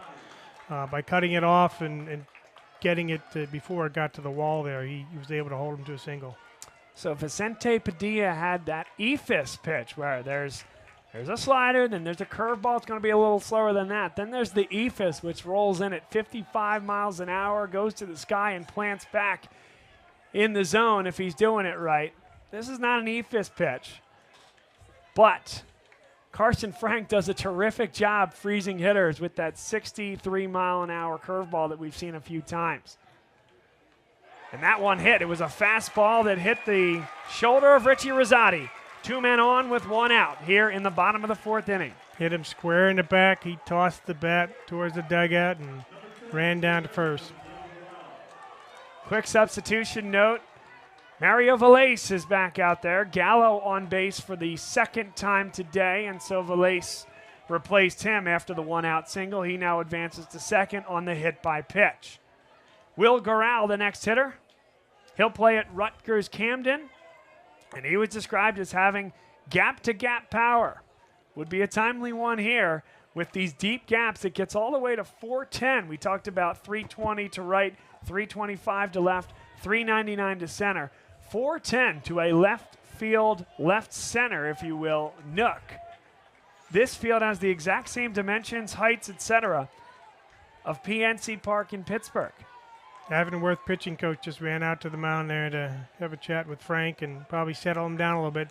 Sophomore pitcher, you got 2 men on, first and second now with 1 out. Big spot here. Needs to make a good pitch. Swung on and missed, and he got it up to 75 miles an hour there. A fastball that really just kind of crept up on Will Gural. The speed won't blow you away, but it absolutely has deception as it sneaks up on these hitters. There is action in the Avonworth bullpen with 2 on and 1 away here in the bottom of the 4th. He missed well high on that one, a fastball for ball 1. Big lead at second by the runner out there. And that's Valace that we've seen creating problems on the base paths for Avonworth. Now his second time out there. A curveball just missed. Started in the zone and ended up outside of the zone. A nice job by Will Gural not to chase. But great job by both catchers in this game, keeping all the pitches in front of them. And that one was down in the dirt, but the catcher went down and caught the ball in his glove, came up clean with it. And there he blocked another one right to his chest. Kept it in front. No chance for Valace to run the third on that. 3-1 count here. Again, big pitch.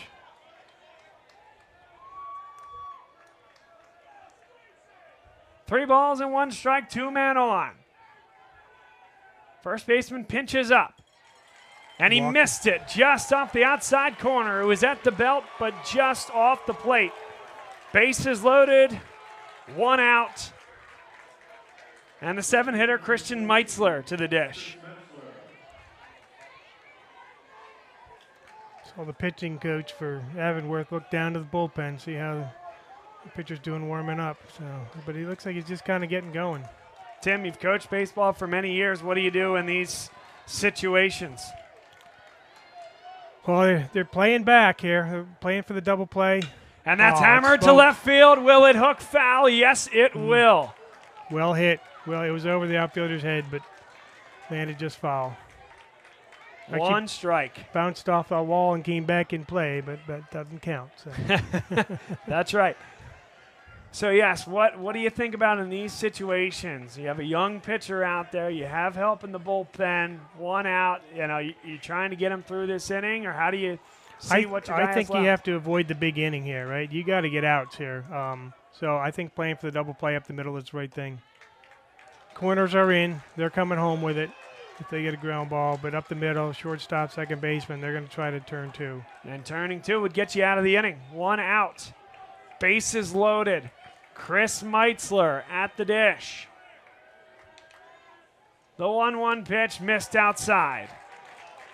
Valace with a big lead down at third again. He had to scamper back. The catcher looked down that way, but he got a right-handed batter up, so he's got to get around that batter to even throw it down there. So Carson Frank is out of places to put people. He's got to come at Meitzler, and does with a fastball, but just missed off the inside corner. It was a good-looking pitch from up here, just off the corner. Another 3-1 pitch here for him, and the bullpen's warming up a little harder over there. Meitzler licking his chops. Can he get the pitch in his zone? Here's the 3-1. And that's ball number 4. And here comes Jeff Bylowski. Bylowski is already pointing to the bullpen, hasn't even been granted time. Now he has been. He did not like that ball 4 call, by the way, and neither did the rest of the dugout, but Bylowski, a quick comment to the umpire. The conversation persists, and now he'll begin that meeting. Carson Frank is done. 1 run on the board for Neumann-Goretti on the 5-pitch walk with 1 out. Good job by the sophomore there. We don't have a square view right behind home plate, but that pitch was definitely off the plate. You could see the catcher reach for it, and they don't have a great view from the third base dugout. No doubt about it. Where that one is. So, courteous conversation, it would appear, by Walski and the home plate umpire on his way off the field. Maybe a little less so now as the conversation continues. He's still talking about the play at first there, I think. Yep. He's pointing over that way a couple times. You can't let those plays linger on in your mind in these games, though. It's really important to move on and make the next play, the next pitch, and get the next hit. And, you know, the calls are what they are, and you just have to live with them and move on. And the more that you let it bother you, the more that's going to hamper you from making the next play. So the pitching change has been completed for Avonworth. The line certainly not done on Carson Frank.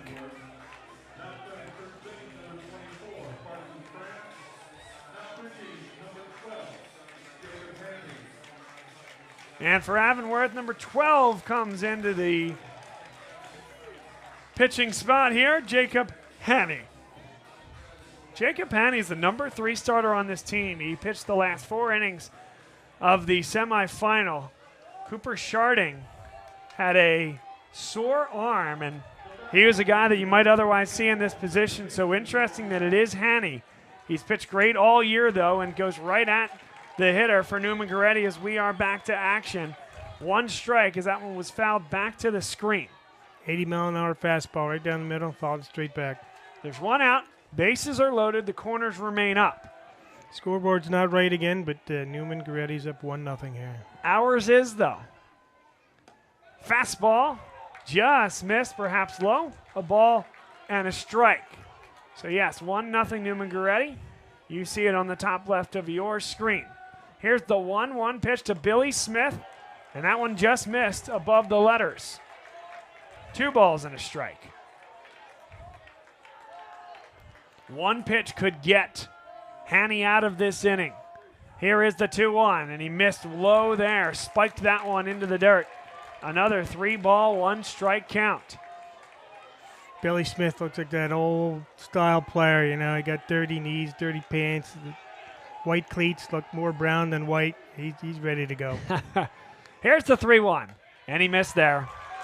Well off the plate.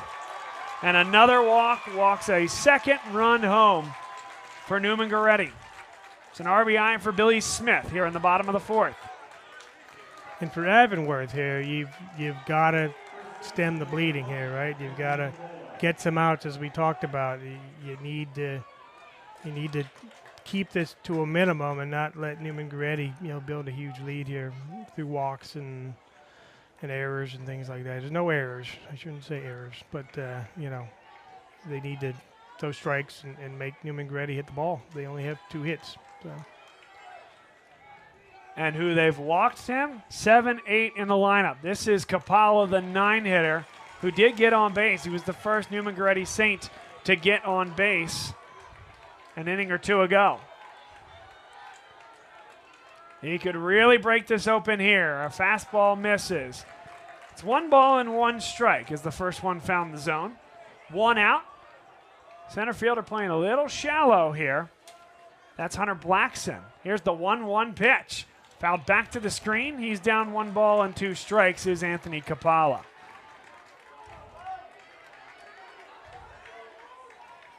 First at bat for Kapala. We mentioned he got on base and was the first to do so. It was a single to left field, just beyond the outstretched diving mitt of Ben Barnes. What a block by Metz. That one was destined for the backstop. He kept it in front. 2 balls and 2 strikes. Great play by the catcher there. That ball bounced in the left-hand batter's box, and he got his chest on and kept it right in front of the plate with bases loaded. Big play. 2 balls and 2 strikes. And he left that one above his hands. A fastball, 3 balls, 2 strikes. Payoff pitch, 1 out. Avonworth has already walked 2 runs home for Neumann-Goretti. Big pitch. And he missed outside. Ball 4. And Avonworth wants that call, but that one was clearly off the plate. Yeah, their dugout's not happy. Here comes the head coach again.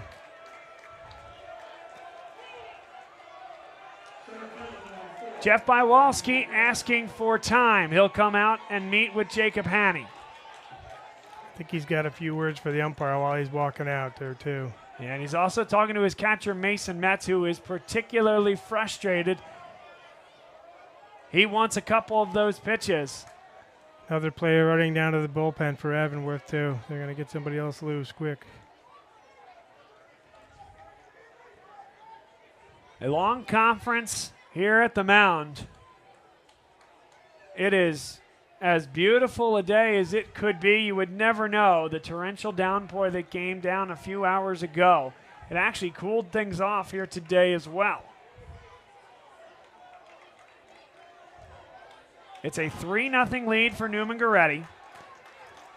Avonworth has now walked 7, 8, and 9 hitters for Neumann-Goretti, all with the bases loaded. Not the recipe for success. Fastball missed low. Again, Jacob Haney remains out there. Still no pitches being thrown in the bullpen, but he's getting hot quickly. Looks like it might be Aiden Tinker, number 6, if my eyes are not messing with me. It is Tinker with a big over-the-top motion. A fastball found the zone, and a Bronx cheer comes from the Avonworth faithful. That one missed inside. It nearly hit Andrew Dankinich, the leadoff hitter who's batting for the 3rd time here today. 2 balls and a strike with 1 out. Bottom half of the 4th inning. Ripped down the left field line, just foul. That one was destined for the base runner there, Christian Meitzler. He had to Olay himself out of the way. 2 balls and 2 strikes. He had to step into play to avoid the ball that was going behind him, beyond the foul line there. Which is naturally very dangerous. Yes, it was ripped. The third baseman had no shot at that if it stayed fair. 2 balls, 2 strikes. Haney needs a big pitch here. Swung on and missed, strike 3. Pulled the string, 70-mile-an-hour off-speed pitch. Sends down the leadoff hitter, Dankinich. Big pitch for Avonworth there. That's their 2nd out. Still bases loaded. Here comes a lefty up. The way Jace Park is pitching, this could be your ball game here. It's 3-0. You have a guy with 3 home runs this year at the dish, 18 RBIs, a Rutgers commit with the bases loaded. Nice block by Metz. Couldn't quite keep it in front of him, but not getting away far enough for Meitzler to take off for home. 1 ball and no strikes. So McCoach, if he can deposit this one into the outfield, you're looking at a 5-0 or 6-0 lead. No way to pitch around him this time either with bases loaded. You got to come at him. If Haney can get out of it, Avonworth stays in the game. Fastball finds the outside corner, dotted for strike 1. 1 ball and 1 strike with 2 outs, bases loaded, and a 3-0 deficit for Avonworth. Here is the 1-1. McCoach hammers it to center. It chases the center fielder back, and there's no shot for Blackson. It gets to the warning track. 3 runs will score. It's a bases clearing double. McCoach just hammers it 380 feet to center, and this game's been broken open.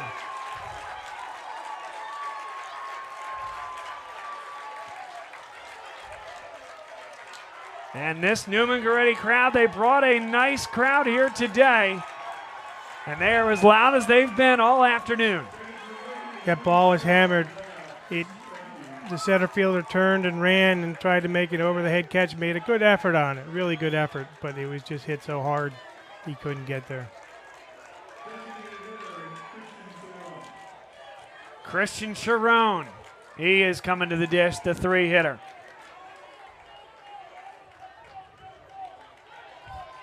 It felt like one of those seminal moments, did it not, Tim? With McCoach at the plate, you either stay in the game. That one's up the middle. McCoach, they're going to try to score him.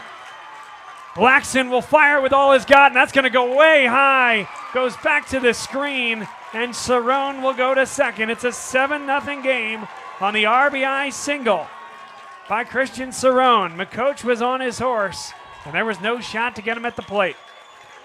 Yeah, you're right, Bob. It feels like that was one of those moments on that triple, and then this past hit just, Avonworth they've got to pull it back together here to stay in this game, because a couple tough plays, and you walked all those guys, and then a triple that gets over everybody's head and scores everybody, and a center fielder throws it into the screen behind home plate, and you got to get things back together. You got 2 outs here too. You just need 1 more, but got to a tough spot in the Neumann-Goretti order. There's some big hitters there, and that's why you don't walk 7, 8, 9. That's exactly right. Yep, this is too good a team Yeah. to put those runners on at the bottom of the order. It's terrific. Terrific hitters at the bottom of the order as well. But there's a reason why Evan McCoach is hitting 2, and there's a reason why Rutgers is so excited to have him on campus in New Brunswick next year. Pitching change will meet our pitcher for Avonworth right after this. What does this win mean? Been with the family for a long time. With our team chemistry, it was bound to happen. Just close, baby! Such a big win from Cross Country Mortgage, dedicated to getting it done. My name is William Ryan, and I'm attending Boston College next year. LaSalle obviously academically is so strong, and that prepares me for college, prepares me for the next 4 years at Boston College. But furthermore, I think the community here at LaSalle and the Dunphy Ford is Mayfair's neighborhood Ford store. Nobody knows your neighborhood like Dunphy Ford. Nearly 40 years. Right here on Frankfurt Avenue. Generation after generation, our neighbors continue to be our customers. We have access to the cars and trucks you want with financing you need. Dunphy Ford is Northeast Philly's first choice for America's #1 brand. 7700 Frankfurt Avenue in Mayfair. Online at www.dunphyford.com. Come experience the Dunphy difference. You'll be glad you did. My name is Patrick Donahue, a franchise consultant with FranChoice, the premier network of franchise consultants in America. FranChoice is a company that helps people find a franchise business that's the perfect fit for them. We work with the people who want to own a business but don't really know how to find one that's both a top-notch opportunity and a great match. We specialize in franchise opportunities with the following 3 characteristics: low investment, high margin, and rapid break-evens. The best thing about our service is that it's free to the public. We're paid by franchise companies for this service. The process is simple. First, we do an introduction.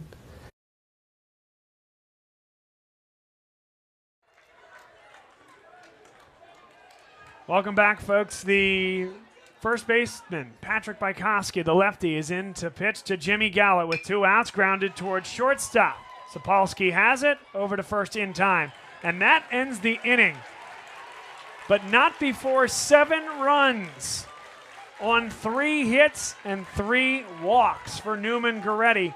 3 pitchers were used by Avonworth in that inning, and the air might be being let out of the balloon as Jace Park comes out of the dugout, rips out of the dugout, ready to go again here in the top of the 5th inning. Stay with us, and we'll be right back. The candidate provides me with information. We have a consultation based on that information, and we build what's called the model. Once we have that model, we'll share that with 3 great opportunities that match your criteria. I will follow up with you through the entire process. Obviously, the best opportunities fit the criteria mentioned above, and the right way to find those opportunities is to spend some time with the people who work with the very best franchise companies looking to expand in your local area. I'm humbled by your consideration, and I look forward to speaking with you soon.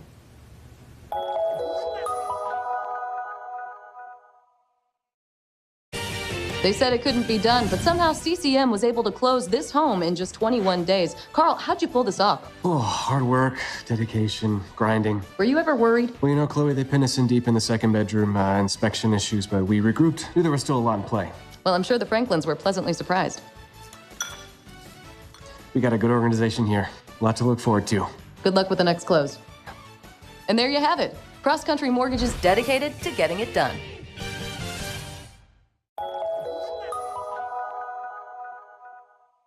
So, it's time for your business to renew your lease. Or perhaps you're right-sizing or relocating. This can be an exciting time, but it's also a major project to undertake. Hundreds of decisions to make, some of which may impact your business for the next decade. You know you need an expert on your side from start to finish. What if this expert had no conflicts of interest, no landlords to answer to, and a fiduciary responsibility to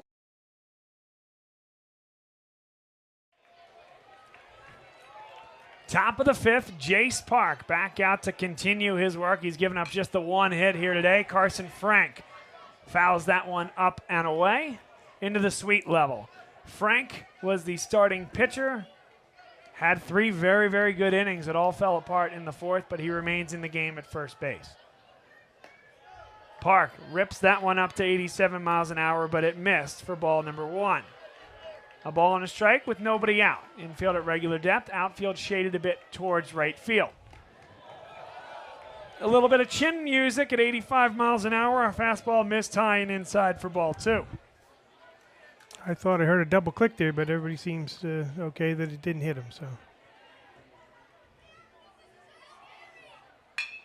grounded to short. Nice play by Rosati over to first. A great throw for Anthony Kapala. That time he came onto the ball, backhanded it to him, and really had his weight underneath him and made a better throw to first. Set his feet and made a good throw over to first.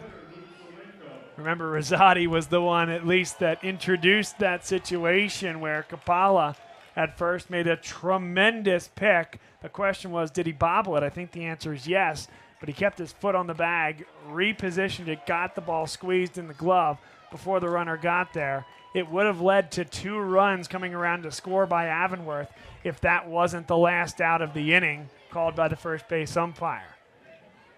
Park missed on a curveball. So that one, Rosati, there's no drama on that one. Swung on and missed. 2 strikes on the batter. Still bringing it up to 87 miles an hour on his fastball. 1 out, nobody on. Luke Zelenko, the hitter for Avonworth. He missed on that one high. 2 balls, 2 strikes. Now, the way you get back into a game like this, Bob, is you get some base runners on and then get the merry-go-round going. And so Avonworth needs to find some ways to get on base. That one back to Zelenko nearly out of the box. It was called ball 3 inside. I don't know if it missed by that much. Here's the 3-2 with 1 out and nobody on. Park dots the outside corner. Called strike 3. Boy, that is tough to hit. You back him off the plate nearly out of the box on a 2-2 curveball coming at you. And then you dot the outside corner at the knees. That's unhittable stuff. Yeah, it was a great pitch, and he froze him there on that one.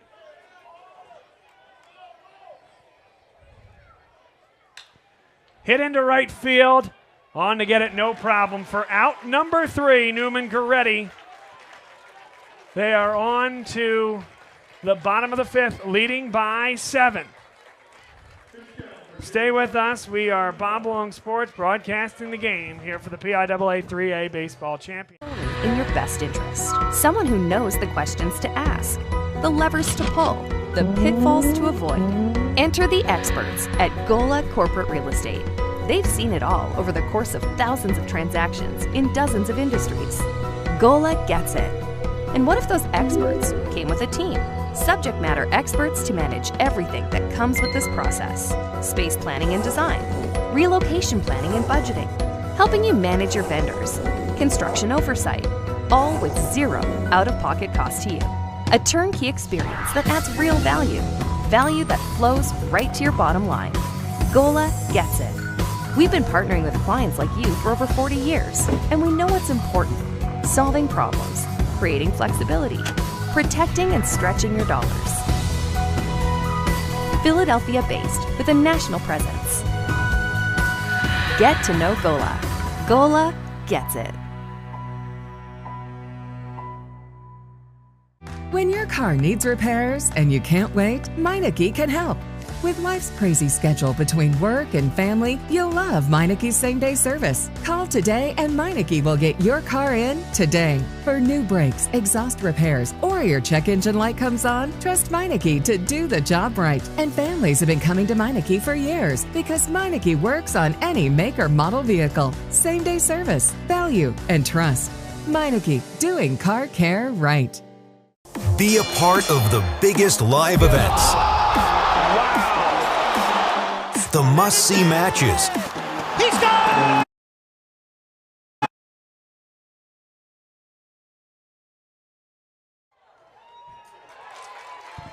Welcome back here, folks, as Richie Rosati deposits one into left field. Nobody out in the inning and a single to get things started.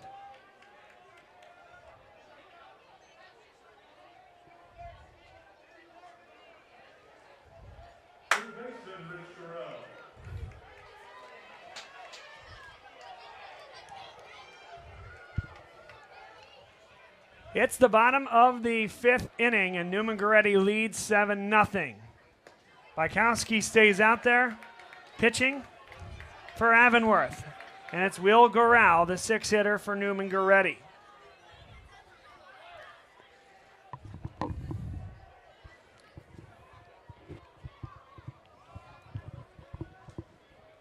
He missed on the first one. Bykowski a little bit more deliberate than the other pitchers we've seen here today. A fastball finds the zone at the thighs for strike number 1.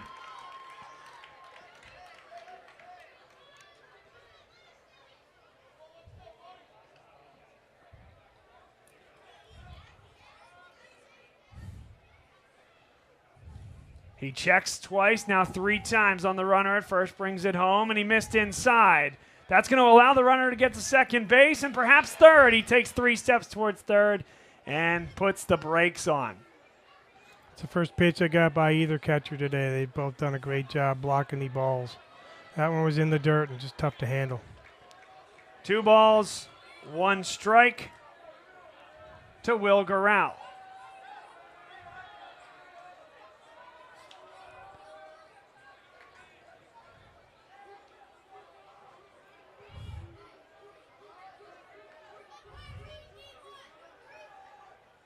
The 2-1 missed tie. 3 balls, 1 strike, and Neumann-Goretti is in a position here, leading by 7. This is the bottom of the 5th, where with 1 runner on second, the 9th run could be standing at the plate. They could end this game in 10-run fashion if they score 3 in this frame. Foul back to the screen. 3 balls and 2 strikes. Ball bounced off the score box here and back down to the crowd. Made it to a lucky fan's hand there.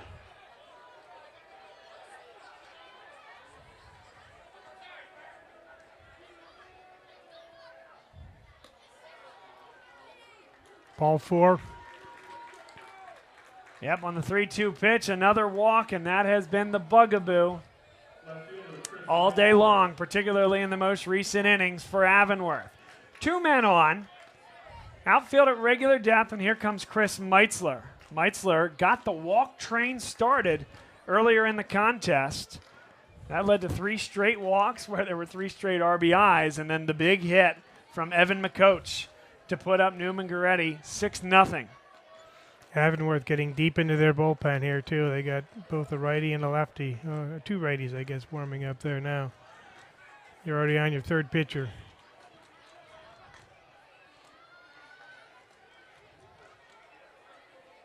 There's no tomorrow, though, so you got to throw at everybody out there that you can. So they need something good to happen here, right? They need 2 men on. They need double play or something to kind of spark them to get back in this game. And the runner takes off for third. Great job by that hitter to hold off there. I mean, that was an incredible jump at second base. Stole that one on the pitcher. He gave a look back, and then he took his time bringing to home plate, and then the guy was halfway to third. So now Avonworth has to bring the infield in. Everybody's on the grass. And that Neumann-Goretti hitter is arguing that he was hit. Meitzler even feigns a little bit of a limp there. And Nick Nardini is now going to have the discussion with the umpire. The umpire is now going to call in what looks like just the second base umpire. Oh, he has the best luck on whether it hit somebody's foot there. Maybe the first base umpire would as well. Yeah, you would think he would get involved too.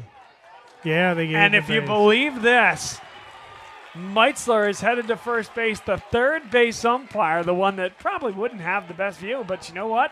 Somebody saw it, and he made the call decisively. Good job by this crew to figure it out. So hit by pitch on a backdoor slider. It's not supposed to be literal, but it was that time. Looks like they might be moving on to the next pitcher again here with Avonworth. So coach is out on the mound. As of right now, he has not given up the ball. Maybe just looking to settle them down and give them more time for the bullpen. Set up the defense here. Again, no outs.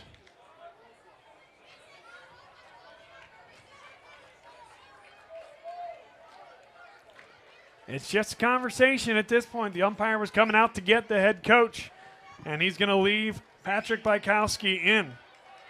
Bases loaded here. Big spot. Up 7. Nobody out. Neumann-Goretti's the home team. Past the threshold where we can have a 10-run game. So the winning run is on first base in the form of Meitzler. Smith takes ball 1, low and away.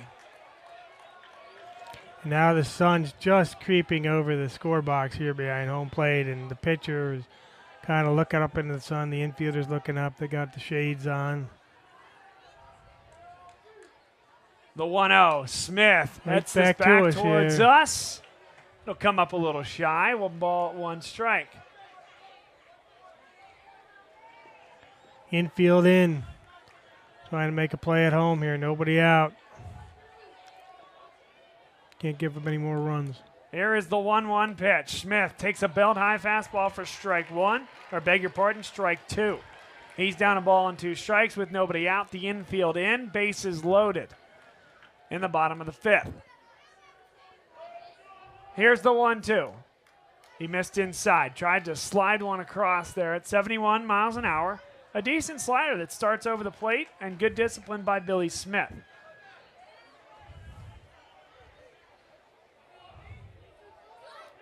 Bykowski has to come up with a big pitch here. 2 balls and 2 strikes. In there, called strike 3, and Billy Smith knew it. A knee buckler on a slider that comes to the inside corner for out number 1. Yeah, he sort of knew it on that one. He could too late to pull the trigger on it, but he saw that thing cross the plate, and he didn't argue with that at all. Kapala has been on base twice today, up for the 3rd time.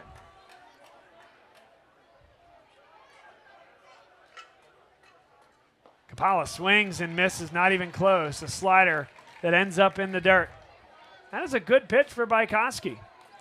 He's doing a good job hanging in there. You know, again, he's a 3rd pitcher in this game, and he's had some issues with control this inning, but he's finding a way now.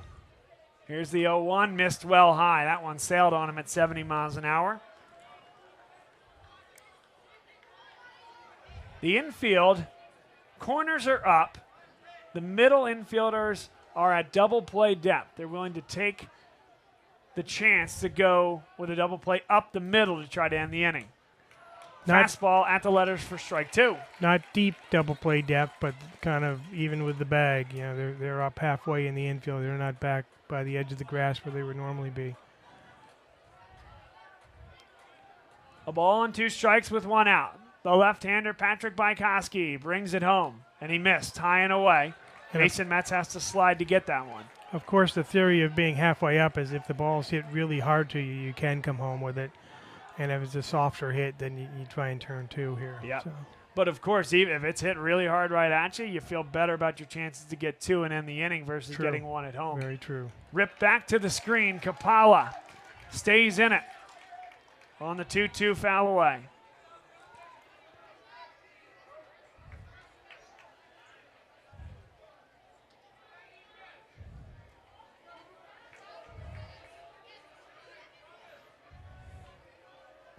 Here is the 2-2. That's hit into right center field. Going to be a tough play. Nobody's going to get there. Falls in between Blackson. 1 run scores. It's only going to be moving up 1 station. Hunter Blackson, Alex Rowe met in the middle, but the ball could not be retrieved. A perfect spot to hit it there for Kapala, his 2nd hit of the day. Hit off the end of the bat, and it just fell in front of the outfielders, and the infielders are up, of course, so they couldn't get back to get that one. It would have been a tough play anyways for Sharding at second, even if he was by the edge of the dirt on the backside of the infield, but perhaps a play at that point, to your point. And now Andrew Dankinich. When you think back, if it is Neumann-Goretti that can polish off a state title here, you'll think back to how the bottom of the order delivered for Neumann-Goretti to put runners on base for Dankinich, McCoach, and Cerrone. Yeah, they've done a great job in this game. Just patience up there at the plate. The Avonworth coach comes out every pitch to, I guess, give the call to the catcher here. He steps about 10 feet out from the dugout and gives a call, turns around, walks back. 2-0, 1 out, bases loaded. Hit in the that's air well deep hit. to left field. Will it stay fair? How's that for a way to end it? Off the foul pole, a grand slam. Game winner, Neumann-Goretti, 3A state champs.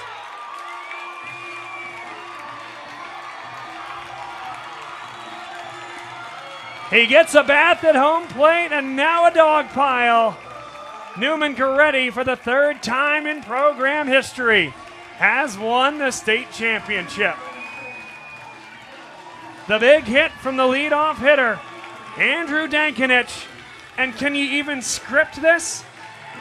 Trinity in the state semifinal. Dankinich hits an inside the park grand slam to get to the 10-run mark in the semifinal. He does the exact same thing in the final. This one dinging off the foul pole.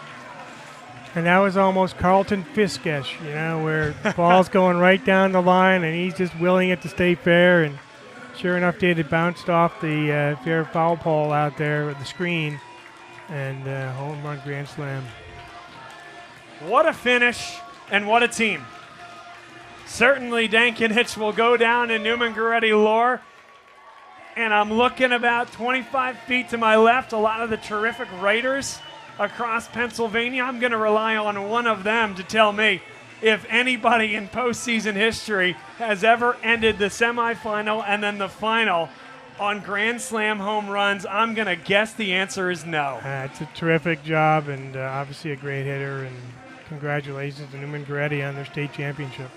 Jace Park goes 5 innings, a 1-hit shutout. The Philadelphia Catholic League Pitcher of the Year. I think he's the best pitcher we've seen here all weekend in State College. Did a terrific job. Was around the strike zone all day. Threw hard, got his curveball over for strikes. He was in command the whole time out there. That's it for us here from State College. Tim Long with me. Thanks for being part of this. Glad to be here, Bob. Glad I could join you for this game. 3-time state champs from the Philadelphia Catholic League. Neumann-Goretti joins LaSalle as the other 3-time state champion. Neumann-Goretti in 2016, 2017, and now 2024. LaSalle in 2012, 2014, and 2021. A lot of good baseball comes from Philadelphia, and Neumann-Goretti is one of those programs on the southeastern side of the state, maybe the program that you think about from a historical success standpoint, and now they've done it on the state's biggest stage. Jace Park goes all the way, 5 innings, 1 hit. Andrew Dankinich, the hero, with the grand slam to end it here in the 5th, and Evan McCoach will remember that bases clearing double to take a 3-0 lead to a 6-0 lead in the 4th inning. Dominance from start to finish for the Neumann-Goretti Saints, champions of 3A here in 2024. Bob Long here saying so long. Thanks for being part of 2 broadcasts with us this weekend. LaSalle against Hempfield yesterday evening, and now Neumann-Goretti taking down Avonworth from Medler Field at Lubrano Park. Have a great weekend, everyone.